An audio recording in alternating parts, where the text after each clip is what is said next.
Cet épisode de Findings est le plus douloureux que j'ai eu à faire depuis le début de la chaîne.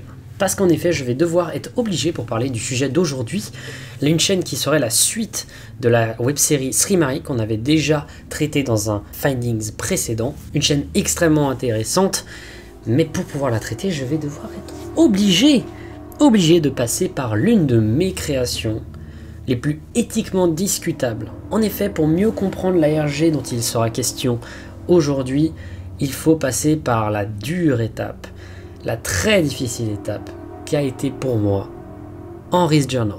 Je vais donc vous raconter l'histoire de ce projet foireux, de ce projet extrêmement sombre, et vous expliquer quel est le lien entre cette chaîne et la présumée suite de Srimari, la chaîne pourcentage OVJZRMY.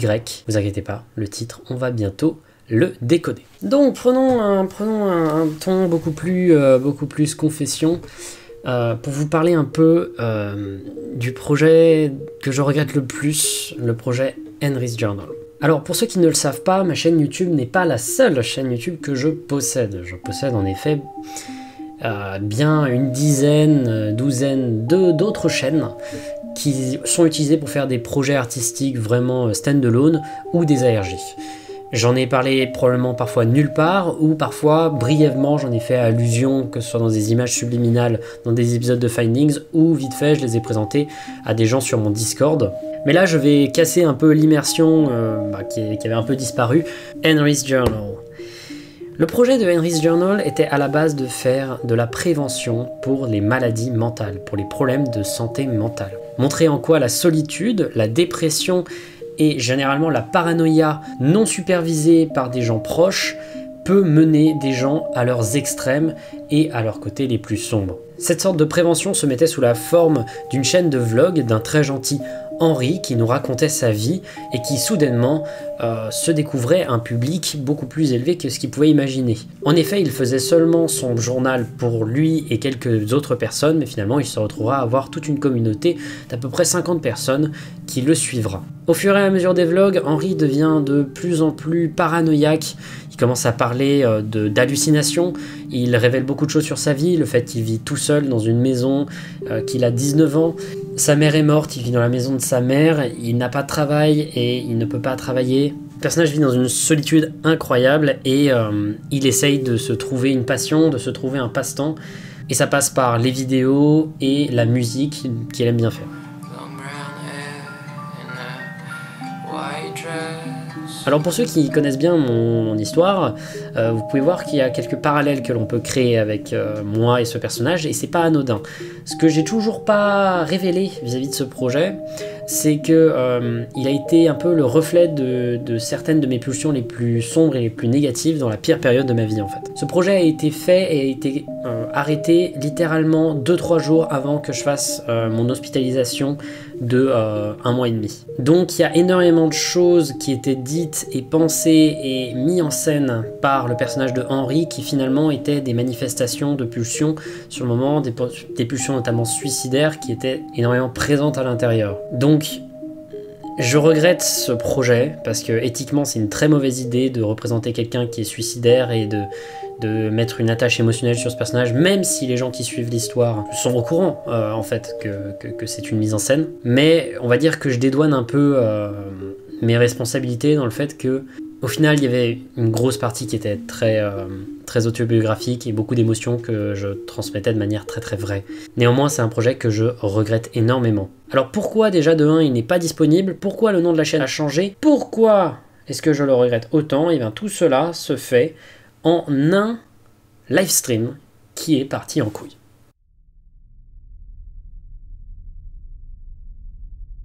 En effet, si vous allez sur la chaîne de Henry, eh bien, vous trouverez d'abord que le nom de la chaîne est passé de Henry's Journal à En mémoire de Henry. Également que la description de la chaîne a changé et qu'il ne reste plus que 2 vidéos. The Rain Song, un morceau qu'avait réalisé Henry au tout début de la chaîne, et le dernier live de Henry.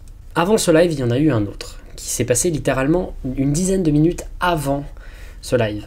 C'est un live qui aujourd'hui est pour moi un cas d'école, qui est en fait la mise en scène de tout ce qu'on peut rater dans des événements ARG en live. C'est incroyable à quel point j'ai pas su gérer mes émotions, mon public et mes ambitions.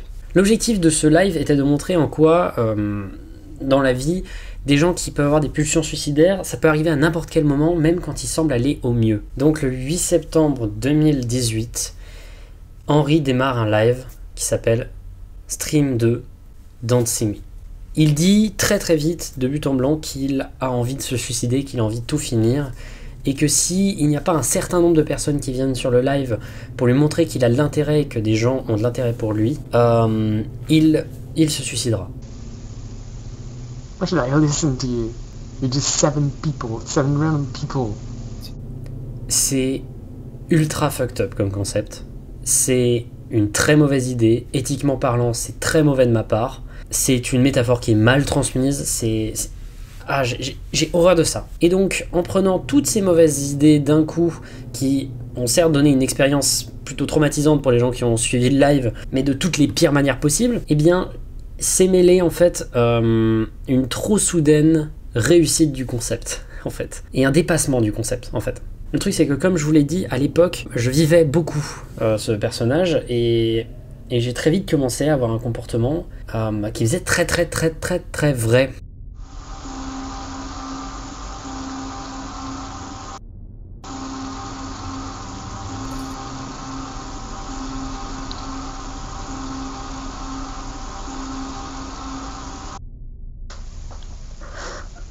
I'm so fucking miserable.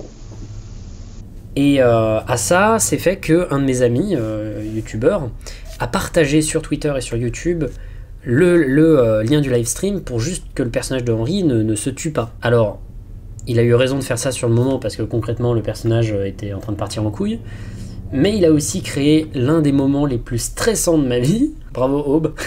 Et tout ça c'est de ma faute, mais voilà, il y a eu en gros une bonne centaine de personnes qui sont arrivées sur le live d'un coup et qui pensaient tout simplement que vraiment quelqu'un avait sa vie en danger et que soit quelqu'un était en train de se suicider en live, soit quelqu'un faisait une blague de très mauvais goût. Et c'est très difficile d'expliquer à un groupe de 100 personnes sans casser un personnage qu'ils sont en face d'une simulation, qu'ils sont en face de quelque chose qui est une fiction. Et même moi, je n'y aurais pas cru. Il ne faut pas déconner avec ce sujet. Je rentre dans une sorte de psychose d'un coup et je construis une ambiance absolument effrayante. Voilà, il n'existe aujourd'hui plus le live stream, je l'ai supprimé, et il n'existait de toute manière plus le moindre trace d'audio. Jusqu'à ce qu'une source anonyme se décide à me la partager. C'est incroyablement fucked up. Voilà, ne faites jamais ça. L'histoire de Henry, c'est un truc qui va me servir de leçon. Voilà, ne déconnez pas avec des sujets trop graves et ne faites pas des mauvaises choses. Sur mon Discord, les gens qui ont pu suivre en live l'expérience ont tendance à me dire que ça fait partie de leurs expériences sur internet les plus flippantes, les plus traumatisantes et les plus réussies. Donc ça, en soi, ça me fait plaisir, mais ça me fait pas plaisir dans le sens aussi que c'est tout ce que je ne voulais pas que ce soit. Je voulais que le projet de Henry ne soit pas sensationnel. Au final, j'ai raté ce projet, je suis allé en hôpital et tout ça n'est qu'une bonne histoire du passé. C'est fini pour le chapitre Henry. Mais du coup, quel est le rapport avec la chaîne de Henry et le sujet de cette vidéo? Parce que pendant le projet Henry, il y a eu aussi toute une partie vlog qui a duré bien 2-3 semaines quoi. Et des gens, notamment de mon Discord qui avaient découvert la chaîne après que j'ai donné quelques indices, ont tous créé 1 ou 2 comptes YouTube avec lesquels ils se sont amusés à interagir avec le personnage. Ça a créé probablement une des expériences les plus cool que j'ai pu avoir d'ARG, donc encore une fois c'est un projet qui joue dans les extrêmes, où les gens essayaient d'interagir avec une personne paranoïaque, dépressive, anxieuse, suicidaire, et qui essaient de le raisonner, essayer de le garder dans un esprit complètement sain. Voilà un des premiers exemples d'interaction entre le public et Henry. C'est pour vous donner un peu une idée de ce à quoi ça ressemblait. Bonjour, mes condoléances pour ta mère. Si tu as besoin de soutien, tu peux me parler quand tu veux. J'espère que tu iras mieux avec ton journal. Merci, sa mort m'a vraiment brisé le cœur. Cette maison a l'air tellement vide maintenant. Qui es-tu d'ailleurs? Je suis Antoine, mais mes amis m'appellent Anto, c'est plus court. Je me baladais sur le web et j'ai trouvé ta chaîne complètement aléatoirement. Sois brave. Merci beaucoup. C'était super intéressant, c'était super marrant. Mais ce que j'ai trouvé absolument génial, c'est que certaines personnes ont voulu exprimer une autre partie d'Internet, une partie beaucoup plus sombre, la partie des FDP. En effet, je suppose que c'est des gens de mon Discord, mais des gens se sont dit, après avoir plutôt bien compris le sens du message sociétal et parlant d'Internet de Henry's Journal, ont décidé de créer des personnages qui sont de véritables ordures. Et notamment la chaîne Pourcentage OVJZRMY, une chaîne qui a littéralement cyber-harcelé Henry. Il mettait des sujets qui étaient vraiment graves pour Henry, sa mère qui est morte, etc. Il le tauntait, il lui disait des choses affreuses. Bref, un comportement de véritable fils de pute. En allant vers la mort. Mais qui tu es, bordel? Regarde à gauche. Et c'est sûr et certain, cette personne est une personne que je connais, voilà, je sais qui est derrière ce compte, et je trouve que c'est un génie. Il a très bien su comprendre ce que je voulais dire avec le projet de Henry's Journal, et a donc voulu jouer avec les cordes sensibles d'un projet qui lui-même était éthiquement très discutable. Et donc, comme j'avais décidé de ne pas simplement annuler le projet Henry, mais de l'arrêter, notamment en restant cohérent dans mon histoire, en faisant en sorte que le frère, souvent mentionné dans les vidéos de Henry, nommé Brian, reprenne la chaîne de Henry et tout simplement explique qu'il s'est suicidé quelques moments après son dernier livestream. Eh bien, la chaîne de pourcentage OVJZRMY a décidé, comme la chaîne de Henry n'avait pas tout simplement disparu, de conserver son lien avec la chaîne en liant le tout à Srimari.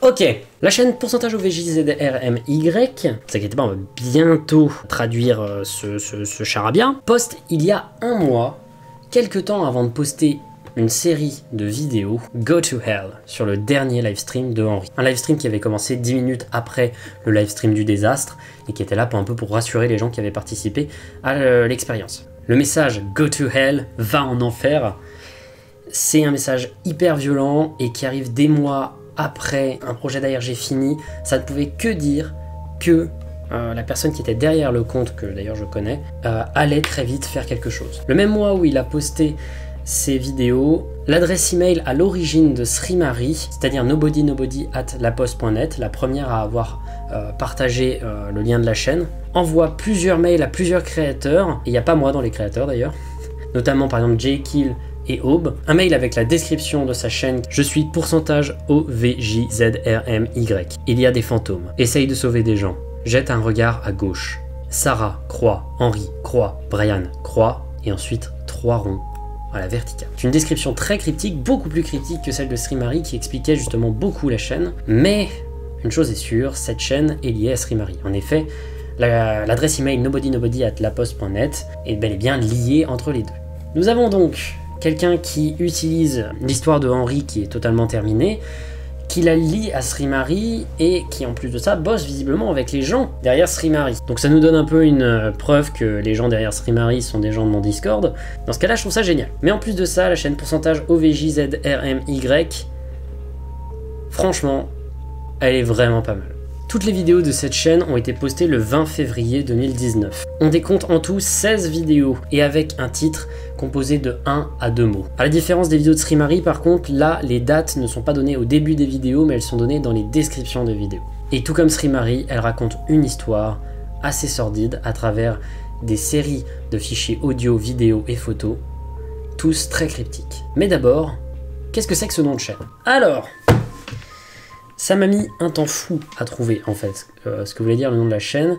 Et en fait, il faut comprendre le délire qu'a le créateur de cette chaîne avec son emphase sur « il faut regarder à gauche ». Et donc, quand on prend ce conseil et qu'on le prend à la lettre, il suffit de regarder les caractères qui sont donnés sur le nom de la chaîne et de regarder ensuite sur votre clavier, donc en format AZERTY, la touche qu'il y a à gauche à chaque fois. Ainsi, le pourcentage devient un M, le O devient un I, le V devient un C, le R devient un E, etc. Nous avons Michael T.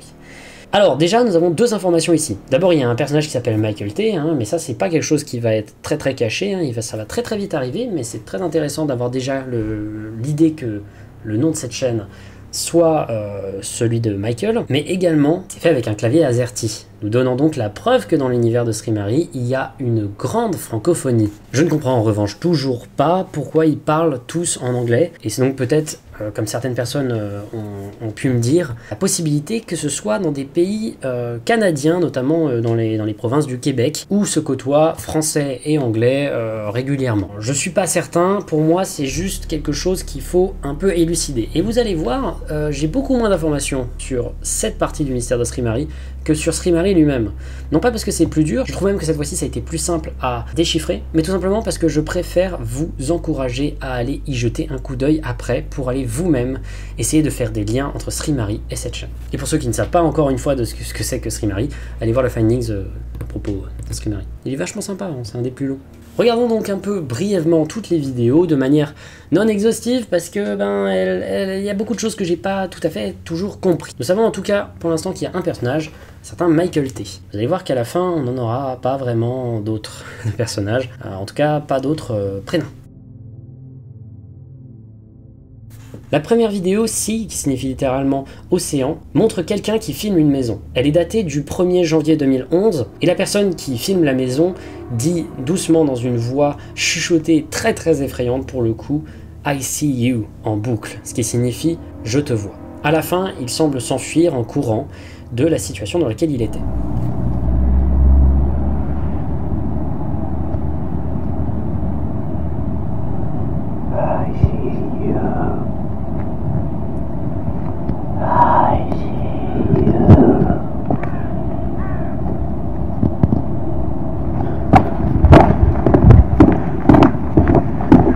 Nous avons donc un des sujets les plus importants de cet ARG, le stalk.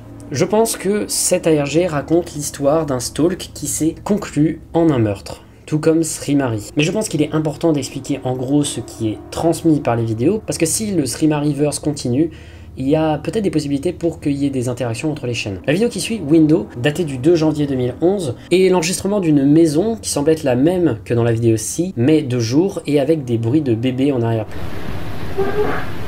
Il semblerait que l'enregistrement vienne de l'intérieur de la maison et que donc la personne qui a filmé dans Sea a probablement pu rentrer dans la maison. Et ça va pas être la seule fois. La vidéo Sounds semble montrer ce qui semblerait être un des côtés d'une discussion téléphonique ou d'un monologue, ou du moins en tout cas on entend quelqu'un parler. Elle est datée du 4 janvier 2011 et on ne comprend pas vraiment trop ce qui est dit, mais en tout cas on peut entendre plusieurs fois Michael et une emphase sur le fait que le personnage dit « I'm not in danger », comme s'il n'était pas en danger, comme s'il ne se jugeait pas lui-même dans des situations dangereuses, alors qu'il se fait visiblement stalker.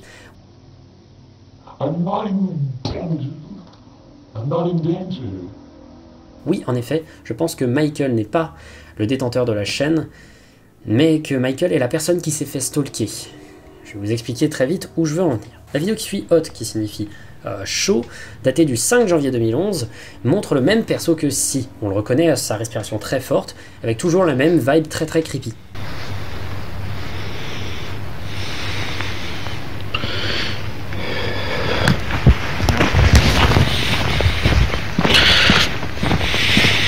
Il filme encore une fois ce qui semble être une maison et si j'arrive bien à comprendre, c'est une maison très similaire.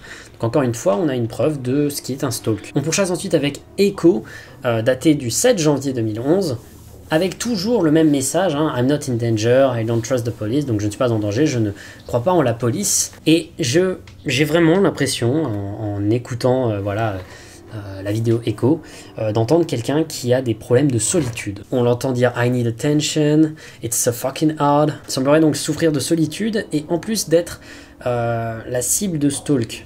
Donc le sujet des maladies mentales revient, qui en plus, au-delà de la mention dans juste la description de la chaîne, fait un lien avec Henry qui est assez agréable à voir. Ensuite, on ne comprend pas vraiment le reste de la vidéo. Moi, j'arrive pas toujours tout à comprendre. Track, daté du 9 janvier 2011, montre une vidéo de ce qui semble être une lampe torche dans le noir dans une maison qui est allumée et éteinte et allumée et éteinte en face de la caméra. Il est possible qu'il y ait un code Morse caché à l'intérieur, mais je n'arrive absolument à ne rien traduire. En fait, j'arrive pas à traduire, voilà. C'est possible que ça dise SOS, mais je ne suis pas sûr. Et c'est même possible aussi qu'il n'y ait pas de code, mais ça me paraît quand même assez probable qu'il y ait un code Morse.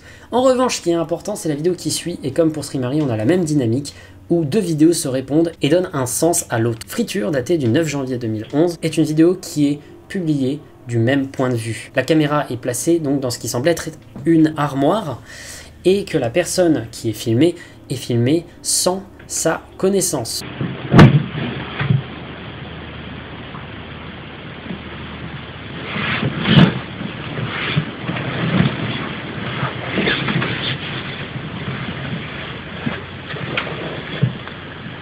Je pense d'ailleurs que cette personne est Michael, mais vous allez très vite comprendre pourquoi je dis ça, parce que ça va devenir très évident que c'est Michael. On entend à la fin de la vidéo Friture un bruit de radio glitché. Alors je sais pas si c'est censé faire allusion à une spirit box ou juste que c'est un bruit creepy qui a été laissé là, ou alors qu'il y a plus un... Il y a un sens caché que j'ai pas compris, mais voilà, comme je dis, j'ai pas tout à fait compris. Néanmoins, dans Friture, ce qui est intéressant, c'est qu'on peut voir que la personne n'était pas dans le cadre avant qu'elle y rentre, bah oui évidemment, mais que du coup ça voudrait dire que la caméra tournait déjà avant. Donc la caméra tourne en boucle pendant un moment, ce qui semblerait dire que, en effet, c'est soit dans un cas de stalk. La vidéo qui suit, Circle, qui signifie cercle, datée du 10 janvier 2011, montre ce qui semble être une discussion, encore une fois téléphonique, et je crois entendre la voix d'une deuxième personne, plus grave que la première. Elle se ressemble beaucoup, mais j'ai l'impression qu'il y a une deuxième personne. Je n'arrive absolument à rien comprendre de leur discussion, mis à part 2-3 informations. There's a rifle in my grandpa's attic. There's a rifle in my grandpa's attic. Il y a un fusil dans le grenier de mon grand-père. D'ailleurs, c'est une phrase qui revenait à l'époque de Henry, montrant peut-être que, par cet easter egg, que le créateur de la chaîne sait très bien qu'il était présent lors de l'événement de Henry. I know how to use it, I'm losing my mind, I know how to deal with this sort of things. Encore une fois, je pense qu'on est devant la présentation d'un personnage qui a des maladies mentales très exacerbées et on est dans une démonstration un peu similaire, dans le même esprit que Henry. Je n'arrive absolument pas à comprendre s'il y a effectivement une deuxième personne, et s'il y a une deuxième personne, je n'arrive pas à comprendre qui elle est. La vidéo qui suit, Share, qui signifie partager, datée du 11 janvier 2011, montre à nouveau le même point de vue de l'armoire, et ce qui semble être dans la réflexion de la fenêtre, notre ami Michael, vous allez voir pourquoi je dis que c'est Michael après, qui envoie ce qui semble être un message au téléphone, qui semble répondre à quelqu'un, on ne sait pas tout à fait, mais il semble dire « Hello ». Hello. I'm just looking for... Et ensuite on arrive à la vidéo, la vidéo qu'on peut pas expliquer, la vidéo Hidden. C'est une vidéo ultra mystérieuse dont je n'ai aucune explication. Elle n'est même pas datée dans l'histoire. La date qui est présente dans la description, c'est 9.9.9.9. Je n'arrive pas à comprendre, mais honnêtement, je trouve qu'elle est très creepy et je vous laisse vous faire votre avis sur Hidden.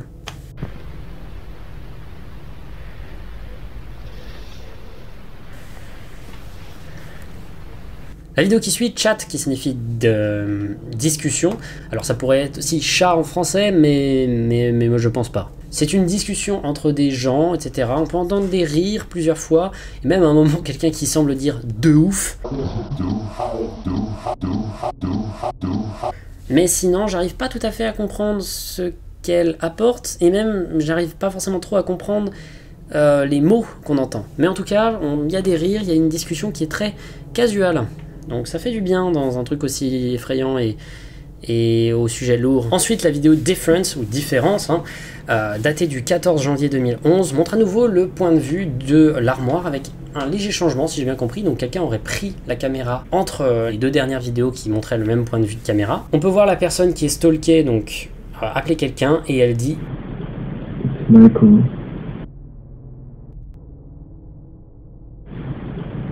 Michael. It's Michael ». Bah voilà pourquoi en fait, c'est même très simple de comprendre pourquoi cette personne est Michael. Donc on sait qui est Michael. Mais alors s'il est stalké, pourquoi c'est la chaîne qui poste les vidéos? On va revenir à ça à la fin. La vidéo qui suit, Firework, est une vidéo que je n'arrive pas forcément trop à expliquer. C'est l'enregistrement de ce qui semblerait être un feu d'artifice ou un début d'incendie, ou enfin quelque chose en tout cas, mais qui est fait dans la ville, avec des voix très douces en arrière-plan que je n'arrive pas forcément trop à discerner. Elle est datée du 17 janvier 2011 et je n'arrive pas forcément trop à comprendre ce qu'elle nous dit.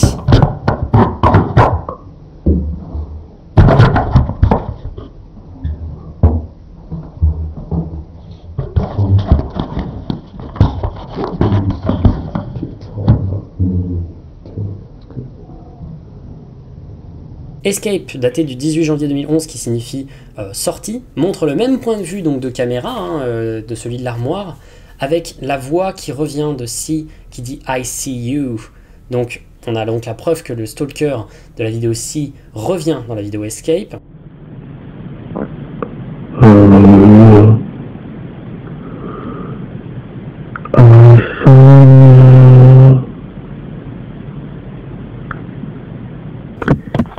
Il prend la caméra, donc visiblement il semblerait qu'il prenne la caméra alors que la personne stalkée n'est pas dans la chambre, prend sa lampe torche et montre une sorte de petit Velux sur le toit. Et si on se fie un peu et qu'on fait le lien entre le titre de la vidéo et le contenu de la vidéo, il semblerait qu'il est en train de nous dire concrètement qu'il arrive à s'introduire dans la maison de la personne grâce à cette petite fenêtre, si j'ai bien compris, et qu'il arrive à en sortir par cette même fenêtre.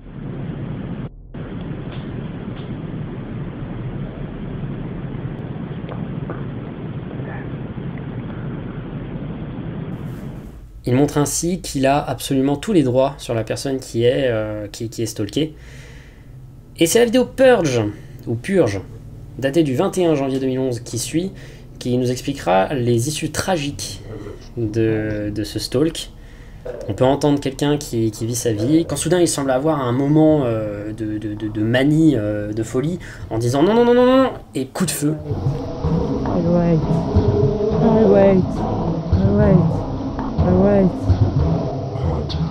Wait, no, no, no, no!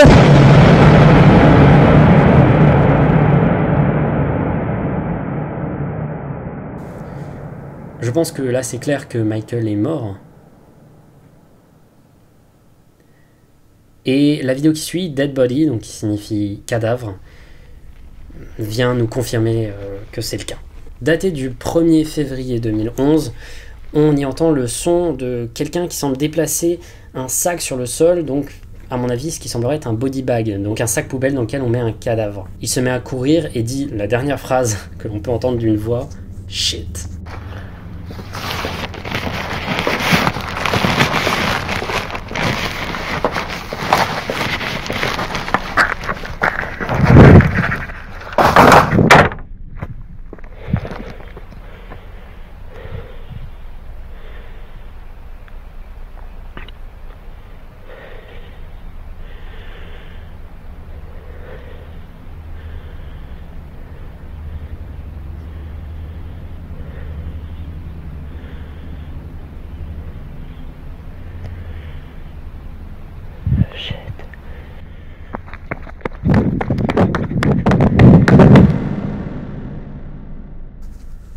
Et voilà, c'est ainsi que se termine l'histoire de stalk de la chaîne Michael T.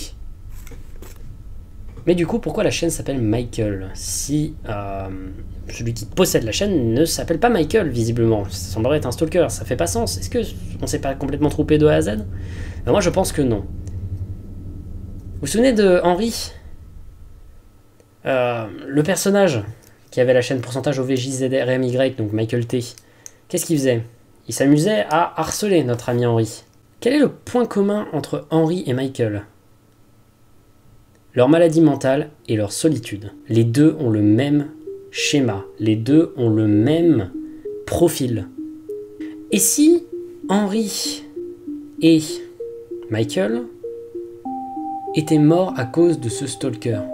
Et il s'amuserait à prendre des victimes faibles, des gens qui ont subi des gros problèmes et qui sont dans une solitude très importante, pour tuer des gens sans pouvoir donner de moyens de survie. Je n'ai pas toutes les réponses à toutes mes questions. Et honnêtement, comme l'histoire de Henry officiellement ne m'appartient pas, ils ont le droit de faire ce qu'ils veulent de cette histoire. Mais je trouve ça super créatif.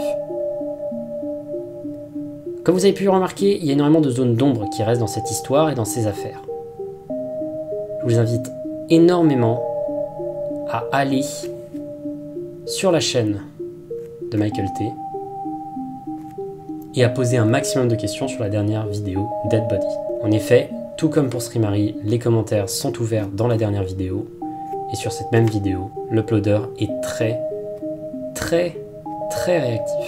N'empêche, vous n'avez pas l'impression, mais on serait pas un peu en train de créer un ARG-verse français?